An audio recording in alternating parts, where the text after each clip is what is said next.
The 18th of July 1944, 10:39 hours, southern Germany, near Augsburg.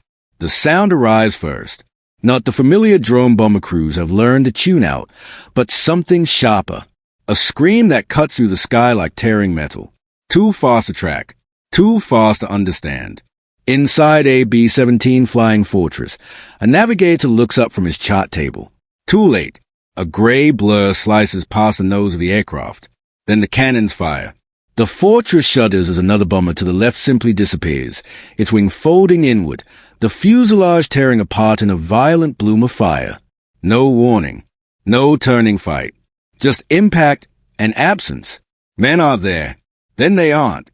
The gray blur is already gone. A Messerschmitt Me 262. The future has entered the war. The American co-pilot grips the controls, eyes scanning empty sky. What the hell was that? He asks. No one answers. Because no one has an answer yet. The Me 262 pilot exhales hard as the jet surges forward, engines howling with a sound no piston aircraft can produce. The aircraft responds instantly, smooth, obedient, terrifying. This is speed without friction. This is what being ahead feels like. But the pilot's eyes flick down to the instrument panel. Fuel. The needle is falling faster than it should. He checks again. Then again. 30 minutes. That's all he has. 30 minutes of flight time for the most advanced fighter ever built. 30 minutes to Matter, Lechfeld Air Base. Earlier that morning, floodlights snap on through mist and engine smoke. Mechanics run, not walk, across concrete scarred by bomb craters hastily filled with gravel and hope. Orders overlap. Boots slip. Tools clatter. The jets wait. Sharp noses. Twin engines. Silhouettes that look less like aircraft and more like weapons. Me 262 Schwalbe. Years, decades, ahead of anything the Allies can field. Pilots climb into cockpits with stiff, economical movements. These are not veteran aces with hundreds of hours. Some have fewer than 10 flights in the jet. Training manuals are incomplete. Instructors are gone, killed earlier in the war flying machines that already feel obsolete. Fuel trucks arrive. Half full. Again. A mechanic dips a gauge, frowns, and shakes his head. Low grade. He mutters, careful on throttle. The pilot nods. He's heard it before. He's seen what happens when engines don't forgive. Engines ignite. Not a roar. A scream. The air itself seems to rip apart behind the exhausts. Heat ripples across the runway. Ground crews flinch, covering their ears instinctively. This sound does not belong to the war they've been fighting since 1939. This is Germany's genius made metal. Its final argument. Back in the sky, the Me 262 banks effortlessly above the bomber stream. Below him, Allied formations struggle to react. Their escorts are slower. Their tactics obsolete in an instant. For a moment, just one, it works. He lines up another pass. Cannons fire. Another bomber disintegrates. The sky fills with smoke, falling metal, broken formation. And then warning lights flicker. Fuel pressure. The pilot swears quietly inside his oxygen mask. The jet can outrun anything in the sky, but it cannot outrun the clock. Behind him, P-51 Mustangs begin to tane, not in panic, but calculation. They are slower, yes, but they are many, and they understand something speed cannot change. Everything airborne must land. Everything fast must slow down. Berlin. Same day. Deep underground. Luftwaffe officers listen to reports with rigid posture and clenched jaws. Enemy bombers destroyed. Pilots shaken. Interception successful. The future has proven itself again. But the numbers do not change. Fuel stockpiles are collapsing. Synthetic plants at Luna and Politz burn night after night. Rail lines are severed faster than repair crews can reach them. Replacement pilots arrive with barely enough hours to land safely, let alone fight. A general taps a pencil against a wall map crowded with pins. This aircraft could change the war, he says. No one argues, but no one smiles. Because everyone in the room understands what isn't being said. A weapon cannot fight without ground beneath it, and the ground is collapsing. Lechfeld Air Base. Afternoon. The Me 262 lands hard, tires screeching as a pilot wrestles it onto a damaged runway. Ground crews rush forward, hands raised, guiding him in. The engines shut down. Silence crashes down like a physical blow. The pilot removes his helmet. His hands are shaking, not from fear, but from proximity to the edge. How long? A mechanic asks. The pilot looks at the fuel gauge one last time. 2 minutes. 2 minutes from falling out of the sky. 2 minutes from death. The aircraft stands there, pristine, untouched, deadly, and utterly dependent on something Germany no longer controls. Time. Across Germany, more jets wait, hidden beneath trees, parked in forests, stored in underground tunnels carved into mountains. Dozens, hundreds, on paper. But paper does not fly. Fuel does. Pilots do. Runways do. And the ground war decides whether any of them survive. Back over southern Germany, Allied bombers continue toward their targets. Some are missing now.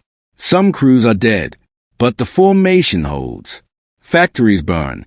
Railways shatter. Fuel never arrives. The sky belongs to speed. But the war is being lost on the ground. And speed, no matter how revolutionary, cannot hold territory, repair rail lines, or replace exhausted men. Germany has won the race to the future. But the present is collapsing beneath it. Late summer 1944. Western Germany. Forward airfields. The future keeps landing in the wrong places. Runways look like shattered bone, bomb craters stitched together with rubble, tar, and exhaustion. Engineers work through the night under blackout conditions, hands numb, eyes burning, knowing Allied reconnaissance aircraft will find their work by morning. They always do. At the forest edge, Me-262 sit beneath sagging camouflage nets. Rain darkens the fabric. Dust cakes the wings. From a distance, they look hidden. Up close, they look abandoned. A Staffel captain walks the flight line with a clipboard pressed tight against his chest. He counts slowly, deliberately. 12 aircraft assigned. 6 operational. 2 fueled. 1 pilot available. He stops writing, because the math has stopped mattering. Fuel trucks arrive late. Half empty. Again. Synthetic fuel plants, Luna, Politz, Blechema, burn night after night under relentless Allied bombing. Coal shipments stall. Rail lines vanish beneath twisted steel. What fuel does arrive is inconsistent, contaminated, rationed like medicine. Jet engines do not forgive mistakes. A mechanic drains fuel from a Me-262 into a metal container. Sediment swirls at the bottom. He shakes his head. Too dirty. He mutters. You'll flame out before the runway ends. The pilot watches silently. He doesn't argue. He's seen the wreckage. He's smelled it. Inside the cockpit, the Me-262 demands discipline no combat instinct can provide. Throttle response lags just long enough to betray muscle memory. Push too fast and the engines surge, then die. Training manuals warn repeatedly, no sudden movements. Training manuals most pilots have barely read, because there was no time. Young Luftwaffe pilots, barely 20, are pulled from Bf-109s and Fw-190s and placed into machines that behave like nothing they've flown before. Instructors are scarce. Veterans are dead. Lessons are learned in the air, or not at all. One pilot remembers his briefing. Treat the throttle like glass. He remembers thinking. Glass breaks. Augsburg. Morning. And Me-262 roars down the runway. Too fast. Too eager. The pilot advances the throttle instinctively, just a fraction too quickly. The engine coughs. Flames lick backward. The jet swirls violently. By the time the pilot reacts, it's already over. The aircraft skids into the grass and explodes in a violent white flash, debris scattering across the airfield. Fire crews run forward, already knowing there will be nothing to save. One more aircraft gone. One more pilot. Not shot down. Wasted. Berlin. Luftwaffe High Command. Reports pile up faster than they can be absorbed. Enemy bombers destroyed. Engines failing. Pilots lost on takeoff. Aircraft grounded for lack of fuel. The contradiction becomes unbearable. The Me-262 is lethal in combat, and lethal on the ground. A senior officer finally says what others avoid. We built an aircraft faster than our ability to support it. No one disagrees. Because speed does not move fuel trains. Speed does not train pilots. Speed does not repair bombed runways. Speed demands stability. Germany has none. When Me-262s do reach Allied formations, the results are undeniable. Bomber crews panic. Formations break. Escort fighters struggle to keep pace. For a moment, Allied planners worry. Then they adapt. P-51 Mustangs stop chasing bombers. They begin circling jet bases instead. They wait, patiently, for Me-262s during takeoff and landing, when jets are slow, vulnerable, predictable. An American pilot radios calmly, "Jets taking off below. We'll handle it." And they do. The future is shot down in its weakest moment. By late 1944, the Me-262 is no longer spoken of as a miracle. It is spoken of as a symptom. A machine designed for a war Germany can no longer afford to fight. Each sortie becomes more desperate. Each success costs more than it delivers. The jet destroys bombers, but cannot stop the bombing. It frightens pilots, but cannot protect factories. The realization spreads quietly through the Luftwaffe. They have outrun their own logistics. They have built tomorrow without the ground to survive today. And while the jets scream overhead, something far heavier is moving, slowly, relentlessly, across Europe. On the ground, toward Germany. January 1945. Eastern Front. Vistula, Oder Line. The war is no longer loud everywhere. In some places, it is methodical. Snow lies packed hard along the roads east of Berlin, crushed flat by thousands of boots, tracks, and wheels moving west. The cold does not slow them. It sharpens them. Soviet artillery fires in timed sequences, battery after battery, minute after minute. Not chaotic, not rushed, planned, measured. German forward observers report the same thing again and again. This is not probing fire. This is preparation. In a frozen trench outside Kustrin, a Wehrmacht Oberfeldwebel presses binoculars to his eyes. Through drifting smoke, he sees silhouettes advancing. They are not running. They are walking. That is what unsettles him. Red Army infantry move forward in disciplined waves, rifles low, boots steady. T-34s follow behind them, engines even, confident. Heavy armor waits farther back, held in reserve like a fist not yet clenched. This is not a gamble. This is execution. The Oberfeldwebel reaches for his field phone. Static. Lines cut. He turns toward the rear, toward where German armor should be assembling for a counterattack. There is nothing. No engines. No movement. No reserves. The technology exists. He knows it does. He has seen the briefing photos. Jet fighters faster than anything in the sky. Rockets that strike cities without warning. Submarines that vanish beneath the sea. But none of them are here. And here is where wars are decided. On frozen ground. Between men. With numbers. Berlin. Reich Chancellery. Maps cover the walls. Red arrows creep westward, updated every few hours. Blue markers, German units, are fewer now. Thinner. Some crossed out in pencil. A general gestures sharply.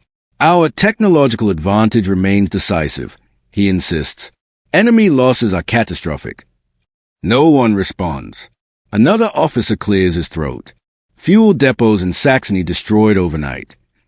A third cuts in. Rail hubs at Magdeburg and Leipzig non-operational. Another voice, quieter. Volkssturm mobilization incomplete. Silence follows. This is the realization no one wants to name. Advanced weapons do not hold ground. Jets do not stop tanks. Rockets do not replace divisions. Wars are won by systems. And Germany's system is collapsing. Factories. Across the Rhine. Machinery still exists. But electricity does not always arrive. Workers do. But not enough of them. Skilled engineers are gone, drafted, bombed out, killed, displaced. Apprentices replace masters. Speed replaces precision. Defects multiply. A foreman at an aircraft plant inspects turbine blades for Me-262 engines. Microfractures glint faintly under inspection light. He hesitates. There is no time to replace them. He signs a release anyway. The future leaves a factory already wounded. On the ground, attrition does not announce itself. It accumulates. A battalion becomes a company becomes a platoon becomes names. Weapons arrive without ammunition arrives without weapons. Men arrive without training. The Volkssturm fills the gaps. Old men, boys, they are handed Panzerfaust and told to wait. They do. Then the tanks come. Berlin. Streets. February 1945. A teenage boy grips a Panzerfaust in trembling hands, pressed into the corner of a shattered building. His helmet is too large.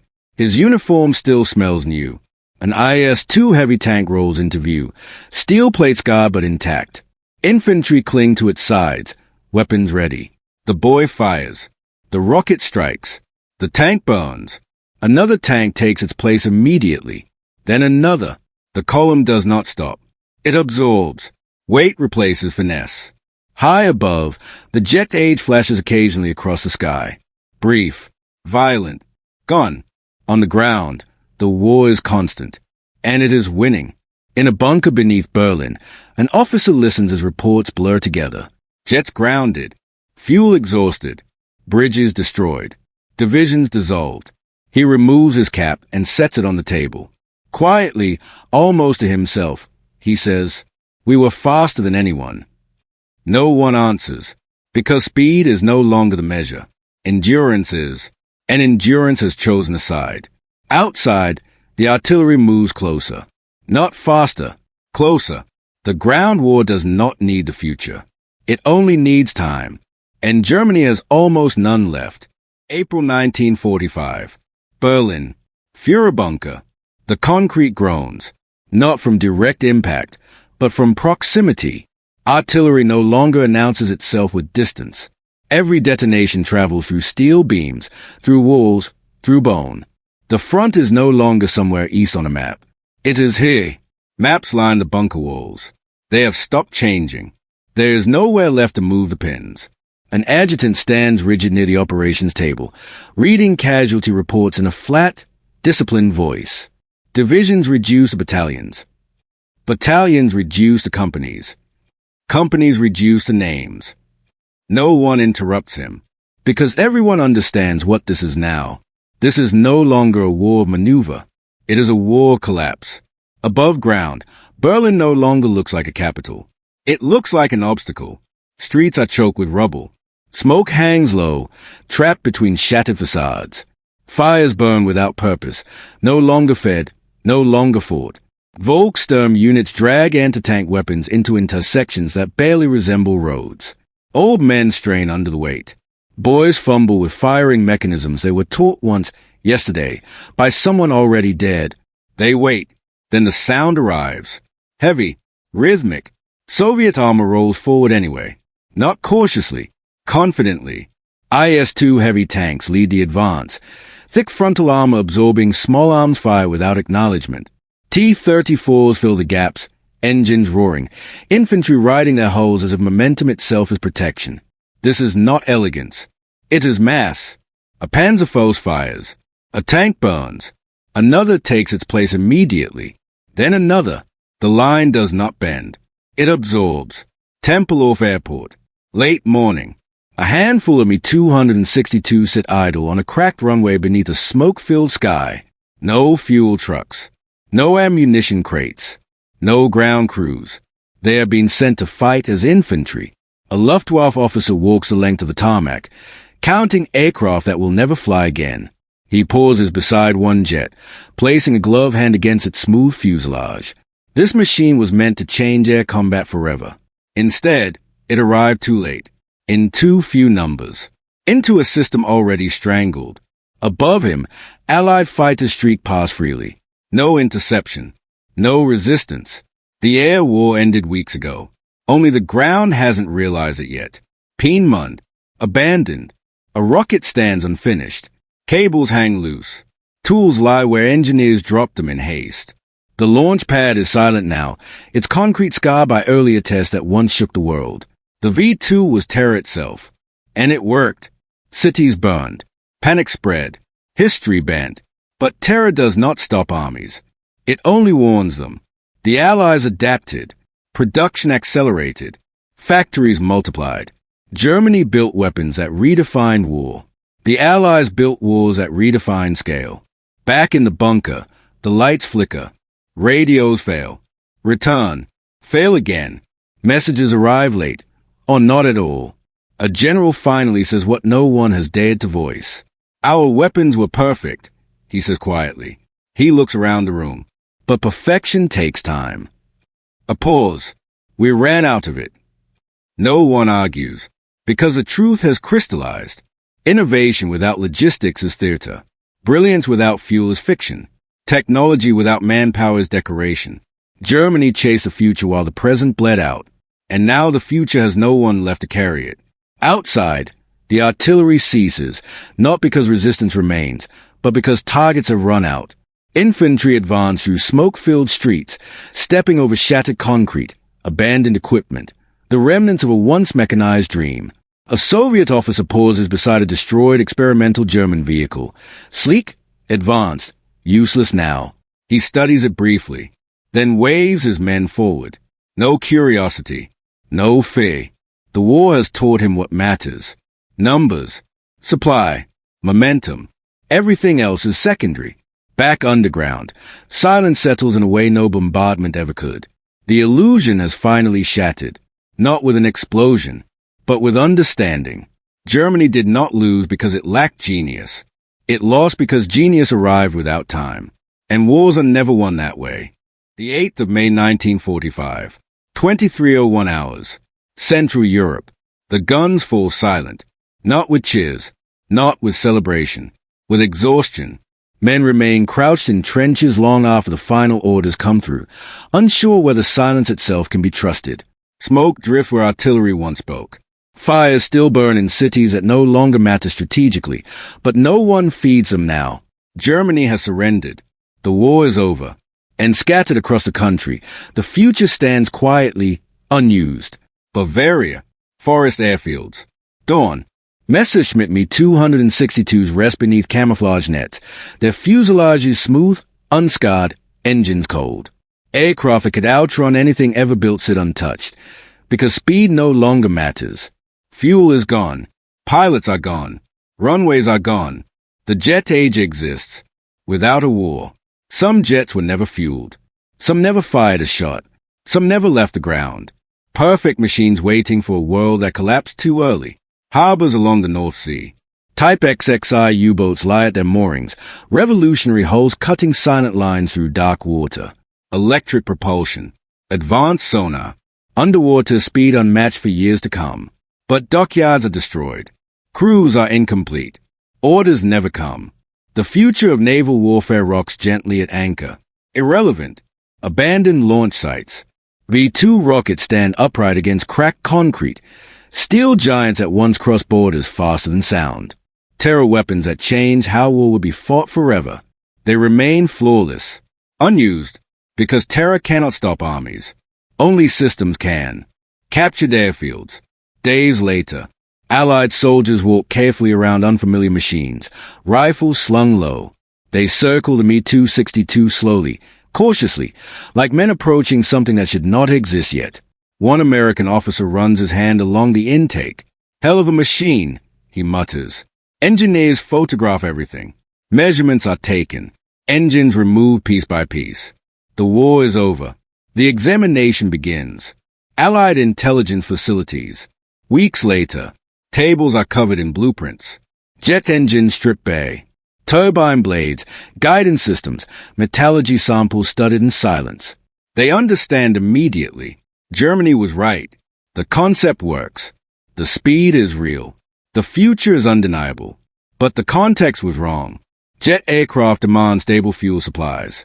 Precision manufacturing. Time for pilots to adapt.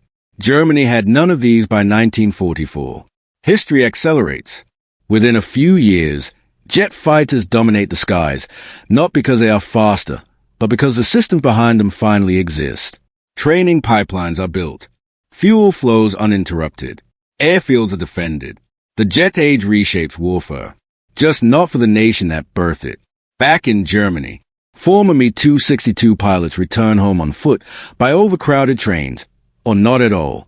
Their aircraft are scrapped, shipped overseas, are left to rust. Their brief moment at the edge of history fades quietly. No victory parades. No recognition. Only the knowledge that they flew the future. Too soon. And that is the final truth. Germany did not lose the war because it lacked genius. It lost because genius arrived without time. Innovation demands stability. Brilliance demands supply. The future demands patience. Germany built tomorrow first, and could not hold the present long enough to use it. The clock did not stop. It simply ran out.